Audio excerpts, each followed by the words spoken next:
नमस्कार साथियों, मेरा नाम है एसएन भारती और आपका स्वागत है सानवी जी चैनल के नए वीडियो में। आज है 5 मार्च 2025। हम लोग 5 मार्च 2025 से जितने भी करंट अफेयर्स के महत्वपूर्ण क्वेश्चन बन सकते हैं उस सभी पर डिस्कस करेंगे। पीडीएफ आप हमारे टेलीग्राम चैनल से डाउनलोड कर सकते हैं, जिसका लिंक मैंने इस वीडियो के डिस्क्रिप्शन बॉक्स में दे दिया है। तो आप इस लिंक पर जाकर टेलीग्राम चैनल ज्वाइन कर सकते हैं। चलिए शुरुआत करते हैं हम लोग पहले क्वेश्चन से।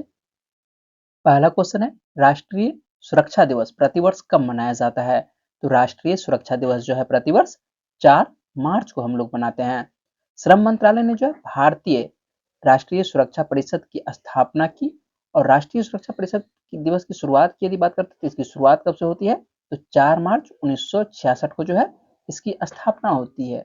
लेकिन स्थापना के 7 साल के बाद यानी 1972 में जो है पहली बार राष्ट्रीय सुरक्षा दिवस मनाया गया था। तो स्थापना कब होती है? इसकी स्थापना जो है 4 मार्च 1966 को ही होती है, लेकिन मनाया पहली बार कब जाता है? तो यह 1972 में मनाया जाता है। इसका उद्देश्य क्या है? तो इसका उद्देश्य जो है एक सुरक्षित और स्वस्थ वातावरण बनाना है और यह सुनिश्चित करना है कि हर कोई उन सुरक्षा दिशा निर्देशों का या दिशा निर्देशों से अवगत हो जिनका हर कंपनी पालन करती है। यह जो सुरक्षा दिवस बनाया जाता है खास करके कंपनी में जो व्यक्ति काम करते हैं उसको लेकर है। ठीक है, राष्ट्रीय सुरक्षा दिवस प्रतिवर्ष मनाया जा रहा है। कब मनाया था? तो यह 4 मार्च को। और आप लोगों को थीम पूछा जाता है तो थीम भी आपको ध्यान रखना है कि 2025 का राष्ट्रीय सुरक्षा दिवस का थीम क्या है? तो थीम है विकसित भारत के लिए सुरक्षा और कल्याण महत्वपूर्ण है। तो याद रखिएगा, नेशनल सेफ्टी डे कब मनाया जाता है? तो यह जो है नेशनल सेफ्टी डे 4 मार्च को मनाया जाता है। आप लोग कंपनी में देखे होंगे कि जो व्यक्ति काम करते हैं तो उन्हें जो है एक खास यंत्र पहनना पड़ता है, जैसे कि कैप पहनना पड़ता है, हाथों में कुछ दस्ताने पहनने पड़ते हैं। यदि केमिकल युक्त जगह पर काम करते हैं तो उनको जो है एक विशेष प्रकार का वस्त्र दिया जाता है जिससे कि उसकी सुरक्षा हो सके। और वीडियो में आगे बढ़ने से पहले आपसे एक छोटी सी रिक्वेस्ट है, जो कि है इस वीडियो को लाइक और चैनल को सब्सक्राइब करने की और बेल आइकन को प्रेस करके ऑल कर दे, जिससे होगा कि आपके पास प्रत्येक दिन करंट अफेयर्स मिलता रहे। नेक्स्ट क्वेश्चन है, विश्व मोटापा दिवस प्रतिवर्ष कब मनाया जाता है? तो विश्व मोटापा दिवस जो है प्रतिवर्ष 4 मार्च को मनाया जाता है। दुनिया भर में तेजी से बढ़ती मोटापे की समस्या और इसके कारण होने वाली स्वास्थ्य जटिलताओं के बारे में जागरूकता बढ़ाने और मोटापा कम करने के लिए लोगों को प्रोत्साहित करने के उद्देश्य से जो है प्रतिवर्ष 4 मार्च को विश्व मोटापा दिवस मनाया जाता है। पहले जो है यह 11 अक्टूबर को मनाया जाता था, लेकिन अब जो है यह 4 मार्च को प्रतिवर्ष मनाया जाता है। और इस वर्ष जो है मोटापा दिवस का थीम क्या है? तो याद रखिएगा, मोटापा दिवस का थीम क्या है? बदलती व्यवस्था स्वस्थ जीवन। क्या है थीम? बदलती व्यवस्था स्वस्थ जीवन। नेक्स्ट क्वेश्चन है, हाल ही में विदेश मंत्री डॉक्टर एस जयशंकर किस देश की आधिकारिक यात्रा पर गए हैं? तो विदेश मंत्री एस जयशंकर जो है ब्रिटेन और आयरलैंड की यात्रा पर गए हैं। तो ये ध्यान रखिएगा कि जो विदेश मंत्री हैं हम लोगों के कौन है? तो डॉक्टर एस जयशंकर है और 4 मार्च को ब्रिटेन और आयरलैंड की आधिकारिक यात्रा पर गए हैं। इस यात्रा के दौरान जो है डॉक्टर एस जयशंकर ब्रिटेन के विदेश सचिव डेविड लेमी के साथ चर्चा करेंगे और कई गण्यमान्य व्यक्तियों से मिलेंगे। और वहीं जो है आयरलैंड के लिए जो है 2 दिन की यात्रा के दौरान डॉक्टर एस जयशंकर आयरलैंड के विदेश मंत्री से भी मिलेंगे। और आयरलैंड के विदेश मंत्री का क्या नाम है? तो ध्यान रखिएगा, आयरलैंड के विदेश मंत्री का नाम है साइमन हैरिस नाम है। और यहाँ के जो अन्य गण्यमान्य व्यक्ति होंगे उनसे भी मुलाकात करेंगे। आइए, नाम आता है 2 देशों का, तो 2 देशों के बारे में हम लोग देख लेते हैं। तो सबसे पहला देश देख लेते हैं यूनाइटेड किंगडम। यूनाइटेड किंगडम की राजधानी क्या है? तो यूनाइटेड किंगडम की राजधानी है लंदन। और यहाँ पर जो मुद्रा चलती है कौन सी मुद्रा? पाउंड मुद्रा चलती है। और यूके के जो वर्तमान में प्रधानमंत्री हैं कौन है? कीर स्टारमर हैं। ठीक है, ध्यान रखिएगा। और कीर स्टारमर जो है किस पार्टी से जीत कर आए हुए हैं? तो ये जो है लेबर पार्टी से जीत करके आए हुए हैं और प्रधानमंत्री बने हुए हैं वर्तमान में। ठीक है, और आयरलैंड की यदि बात करते हैं तो आयरलैंड के जो राजधानी है क्या है? तो आयरलैंड की राजधानी डबलिन है। और यहाँ पर जो मुद्रा चलती है कौन सी मुद्रा? यूरो मुद्रा चलती है। ध्यान रखिएगा, कौन सी मुद्रा? यूरो मुद्रा चलती है। और यहाँ के जो प्रधानमंत्री बने हैं कौन बने हैं? यहाँ पर भी नए प्रधानमंत्री बने हैं, हाल ही में जनवरी में बने हैं। और इनका नाम क्या है? तो माइकल मार्टिन है। और ये जो आप मैप देख रहे हैं यही आपको यूके है, ठीक है, जो आपको कलर में दिखाई पड़ रहा है ये यूके है। और आप ध्यान से देखिएगा यहाँ पर जो ये भाग आपको सटा हुआ यूके से दिखाई पड़ रहा है, यही है आयरलैंड, ठीक है। तो आइए बात कर लेते हैं आयरलैंड। जो आप ध्यान से देखिएगा तो यहाँ पर आपको उत्तरी आयरलैंड और आपको दिखाई पड़ रहा है दक्षिणी आयरलैंड। तो उत्तरी आयरलैंड पर जो अधिकार है किस देश का अधिकार है, तो यूके का ही अधिकार है, जबकि दक्षिणी आयरलैंड जो है स्वतंत्र रूप से एक आयरलैंड देश है। आइए आपको बता दें कि ब्रिटेन, इंग्लैंड और यूके में क्या अंतर है। तो आप लोग कभी-कभी सुनते होंगे कि ब्रिटेन की राजधानी लंदन है, कभी सुनते होंगे कि इंग्लैंड की राजधानी लंदन है, कभी सुनते होंगे कि यूके की राजधानी लंदन है। तो आखिर नाम ऐसा चेंज क्यों हो जाता है?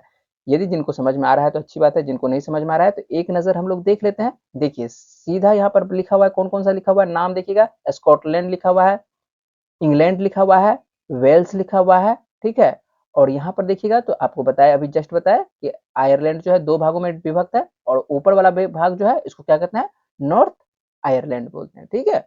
देखिए जब ये सभी को मिला देते हैं, नॉर्थ आयरलैंड, स्कॉटलैंड, इंग्लैंड और वेल्स, जब चारों को मिला देंगे तो इसका क्या नाम हो जाएगा, यूके हो जाएगा। क्या नाम हो जाएगा, यूके हो जाएगा, ठीक है। जब इसमें से एक ऊपर वाला छोड़ दीजिए, इसको जो है यहाँ पर ध्यान रखिए कि जब नॉर्थ आयरलैंड को हटा देंगे, इससे माइनस किसको कर देंगे, नॉर्थ को, ठीक है। नॉर्थ आयरलैंड को जब माइनस कर देंगे तो इसका क्या नाम हो जाता है, ब्रिटेन नाम हो जाता है, ग्रेट ब्रिटेन बोलते हैं। क्या नाम हो जाता है, ग्रेट ब्रिटेन, ठीक है। क्या नाम हो गया इसका, ग्रेट ब्रिटेन नाम हो गया। किसमें से, यूके में से क्या हटा दिए, तो आपको नॉर्थ आयरलैंड वाले को हटा दिए, तो ये हो जाता है। अब जो ये बचा पूरा का पूरा ग्रेट ब्रिटेन। तो ग्रेट ब्रिटेन में कौन कौन सा राज्य हो जाता है, तो वेल्स हो गया, इंग्लैंड हो गया और स्कॉटलैंड हो गया। ये तीनों मिलकर क्या बनाते हैं, ग्रेट ब्रिटेन बनाते हैं। अब ध्यान रखिए, एक नाम आता है केवल इंग्लैंड। इंग्लैंड का भी राजधानी आप लोग पढ़ते होंगे कि लंदन है, ठीक है। और लंदन कहाँ पर है, यहाँ पर देखिए इस जगह जो है ये लंदन है। तो आपको केवल अब जो है केवल इंग्लैंड, ये एक राज्य है। केवल यदि इंग्लैंड के बारे में बात किया जाए कि इंग्लैंड की राजधानी क्या है, तो यह भी लंदन है। और पूरे ग्रेट ब्रिटेन की पूछे तो यह भी किसका, इसका राजधानी क्या हो जाएगा, लंदन हो जाएगा। यदि पूरे यूके की पूछे तो यूके, ये चारों मिलकर क्या बनाता है, एक देश बनाता है। और इस देश को क्या बोलते हैं, यूनाइटेड किंगडम बोलते हैं। और इसकी भी राजधानी क्या है, यूके है, ठीक है। और दक्षिणी आयरलैंड के बारे में आपको तो पहले ही बता चुके हैं कि दक्षिणी आयरलैंड एक स्वतंत्र अलग देश है, ठीक है। दक्षिणी आयरलैंड क्या है, अलग देश है। यहाँ पर कलर में आप देख लेते हैं, एक बार फिर से दूसरे मैप पर देखते हैं। तो ऊपर वाले को क्या बोलते हैं, स्कॉटलैंड बोलते हैं। जो रेड में डिनोट किया गया इसको क्या बोलते हैं, इंग्लैंड बोलते हैं। और यहाँ पर जो आपको ग्रीन में दिखाई पड़ रहा है इसको क्या बोलते हैं, वेल्स बोलते हैं। और येलो में जो दिखाई पड़ रहा है इसको क्या बोलते हैं, नॉर्थ आयरलैंड बोलते हैं। ये चारों मिलकर क्या बनाते हैं, एक देश बनाते हैं जिसका नाम है यूनाइटेड किंगडम। मुझे उम्मीद है कि आपको अब स्पष्ट तौर पर समझ में आ चुका होगा। चलिए हम लोग चलते हैं अगले प्रश्न पे। अगला प्रश्न है, खेलो इंडिया विंटर गेम्स 2025 के दूसरे फेज का आयोजन कहाँ किया जाएगा। इसका आयोजन जो है गुलमर्ग में किया जाएगा। गुलमर्ग कहाँ पर है, तो गुलमर्ग जो है जम्मू कश्मीर का एक क्षेत्र है, उसी का नाम क्या है, गुलमर्ग है। और यहाँ पर जो है इसका आयोजन 9 से 12 मार्च को होने वाला है। कब होने वाला है, 9 से 12 मार्च को होने वाला है। और यह जो है विंटर गेम्स है, क्या है, तो विंटर गेम्स 2025 है, जिसका कि चरण कौन सा है, तो इसका चरण दूसरा है। तो पहला चरण कब हुआ था, तो आपको ध्यान रखना है यह भी कि पहला चरण, जब यह दूसरा है तो पहला चरण कभी न कभी हुआ होगा। तो इसका पहला चरण जो है 23 से 27 जनवरी को लद्दाख में हुआ था। कब हुआ था, 23 से 27 जनवरी को केंद्र शासित प्रदेश लद्दाख में इसका पहला चरण हुआ था। और दूसरा चरण 9 मार्च से गुलमर्ग में होने वाला है। और यह जो है 22 से 25 फरवरी को ही होने वाला था, लेकिन बर्फबारी पर्याप्त ना होने के कारण जो है इसका डेट आगे कर दिया गया था। तो 22 फरवरी को ये वर्तमान में डेट इसका रखा गया था, लेकिन इसको अब कब किया जाने वाला है, यह 9 से 12 मार्च को इसका आयोजन होने वाला है। और यदि बात करते हैं कि खेलो इंडिया विंटर गेम्स पहली बार कब होता है, तो पहली बार जो है 2020 में इसका आयोजन किया जाता है। तो याद रखिएगा 9 से 12 मार्च 2025 को इसका आयोजन जम्मू कश्मीर के इस क्षेत्र में होने वाला है, गुलमर्ग में होने वाला है। तो खेलो India winter games 2025 Jammu Kashmir के गुलमर्ग में इसका आयोजन होने वाला है। अगला प्रश्न है, हाल ही में किसे काउंसिल ऑफ इंडिया का अध्यक्ष चुना गया है। तो काउंसिल ऑफ इंडिया का जो अध्यक्ष चुना गया है, मनन कुमार मिश्रा को चुना गया है। वरिष्ठ अधिवक्ता और भाजपा के राज्यसभा सांसद मनन कुमार मिश्रा को जो है बार काउंसिल ऑफ इंडिया के अध्यक्ष के रूप में लगातार 7वीं बार निर्विरोध चुना गया है। बार काउंसिल इंडिया क्या है, तो आइए इस पे बात कर लेते हैं। तो बार काउंसिल इंडिया जो है भारत की एक व्यावसायिक विनियामक संस्था है जो भारत में विधिक व्यवसाय एवं विधिक शिक्षा कह सकते हैं कि विधिक व्यवसाय एवं विधिक शिक्षा का नियमन करती है। यह एक जो है स्वायत्त संस्था है। यही परिषद जो है व्यावसायिक आचरण एवं शिष्टाचार एवं विधि शिक्षा के मानक तय करती है। और इसकी स्थापना की यदि बात करते हैं तो इसकी स्थापना पहली बार कब होती है, इसकी स्थापना 1961 में होती है। ये जो आप तस्वीर देख रहे हैं ये मनन कुमार मिश्रा की तस्वीर है और इन्हें ही बार काउंसिल ऑफ इंडिया का अध्यक्ष नियुक्त किया गया है।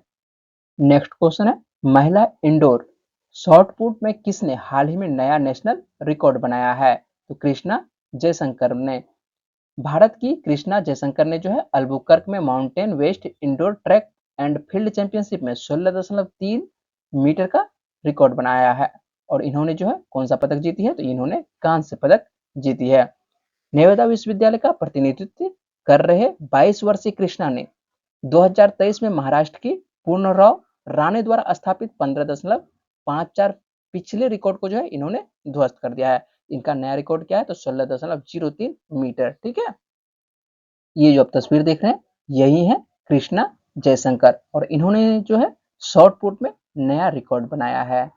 नेक्स्ट क्वेश्चन है, हाल ही में आईआरसीटीसी के साथ किस कंपनी को नवरत्न का दर्जा दिया गया है, तो दो कंपनी को जो है नवरत्न का दर्जा दिया गया है। तो किस किस को दिया गया है, तो सबसे पहला है आईआरसीटीसी, ठीक है, और दूसरा है आईआरएफसी, ठीक है, और दोनों जो है रेलवे की कंपनियां हैं। केंद्र सरकार ने जो है 3 मार्च को Indian railway catering and tourism corporation को जो है नवरत्न का दर्जा दिया है और दूसरा जो है इंडियन रेलवे फाइनेंस कॉरपोरेशन, दोनों रेलवे की कंपनी है और दोनों रेलवे कंपनी को जो है नवरत्न का दर्जा दिया गया है। और नवरत्न का दर्जा पाने वाली ये जो है 25वीं और 26वीं कंपनियां बन गई है।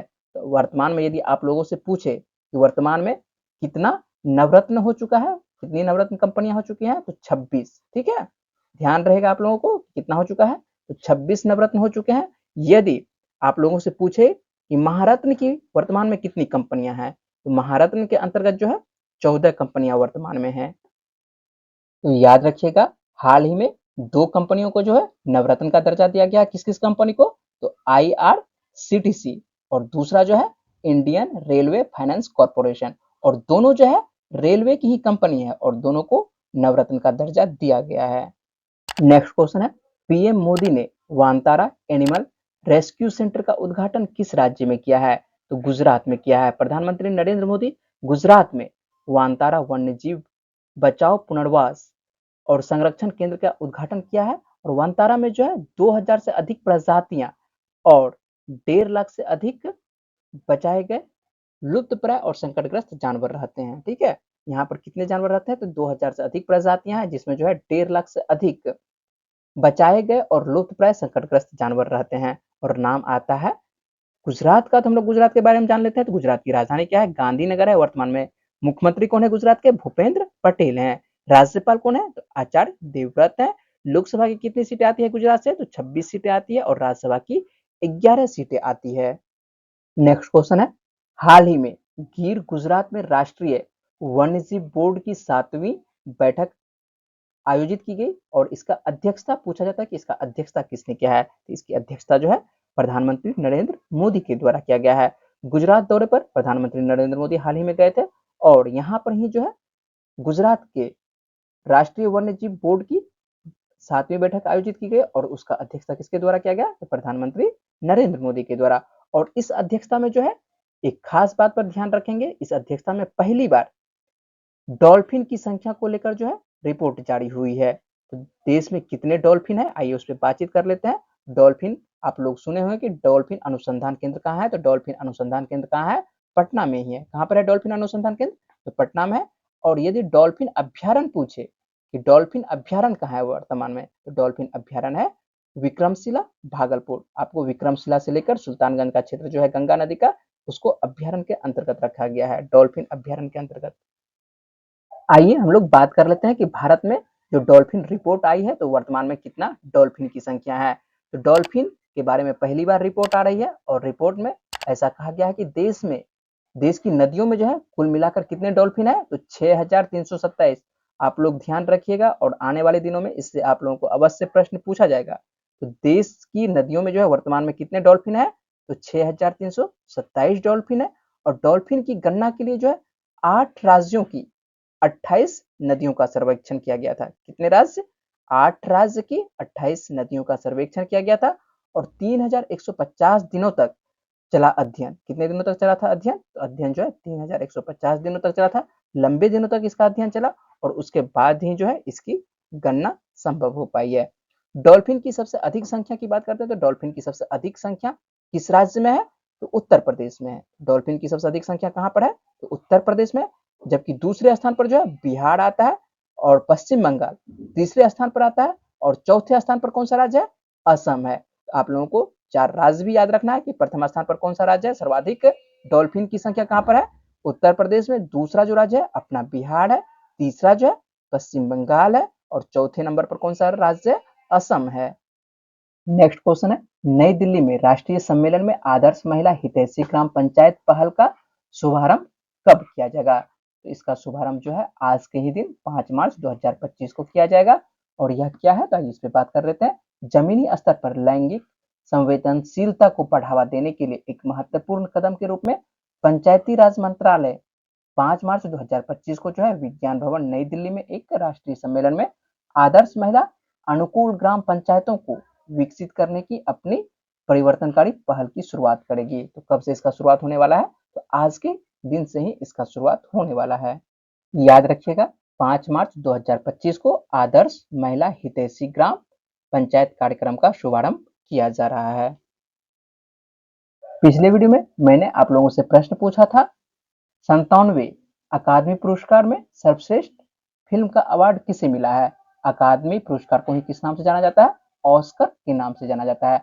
ऑस्कर 2025 का घोषणा किया जा चुका है और उसमें किस फिल्म को बेस्ट अवार्ड का मिला है, तो अनोरा फिल्म को दिया गया है। किस फिल्म को, तो अनोरा फिल्म को। यदि आप कल का वीडियो आप नहीं देखे हैं तो उसमें आप जाके देख सकते हैं कि जितने भी ऑस्कर पुरस्कार से सम्मानित अभिनेता है, अभिनेत्री है, या किस डायरेक्टर को दिया गया है या कौन सी फिल्म को दिया गया है, तो मैंने पूरे विस्तार से कल के वीडियो में बताया है। तो आप जाके उस वीडियो को वॉच कर सकते हैं। और वहीं से मैंने कल के बारे में ये प्रश्न पूछा था, तो इसका सही आंसर क्या हो जाएगा, अनोरा। और अधिकांश छात्रों ने इस प्रश्न का जवाब जो है कमेंट बॉक्स में सही दिए हैं। हम लोग आज का प्रश्न देख लेते हैं। हाल ही में किसे राजस्व विभाग का अतिरिक्त प्रभार सौंपा गया है, राजस्व विभाग का अतिरिक्त प्रभार किसे सौंपा गया है, इसका जवाब क्या है वो जवाब देना है आपको कमेंट बॉक्स में। और मुझे उम्मीद है कि आज की वीडियो में मैंने जितने भी इंपॉर्टेंट क्वेश्चन पर बात की है वो पॉइंट्स आपको समझ में आए होंगे। अगर आपको वीडियो अच्छी लगी तो वीडियो को लाइक करिएगा, शेयर करिएगा और अपने दोस्तों को वीडियो के बारे में बताइएगा। और चैनल को सब्सक्राइब अवश्य कर लीजिएगा जिससे कि आपके पास प्रत्येक दिन करंट अफेयर्स मिलता रहे। चलिए मिलते हैं आप लोगों से अगली वीडियो में, तब तक के लिए अपना ख्याल रखिएगा, पढ़ते रहिए। वीडियो में बने रहने के लिए बहुत बहुत शुक्रिया, धन्यवाद।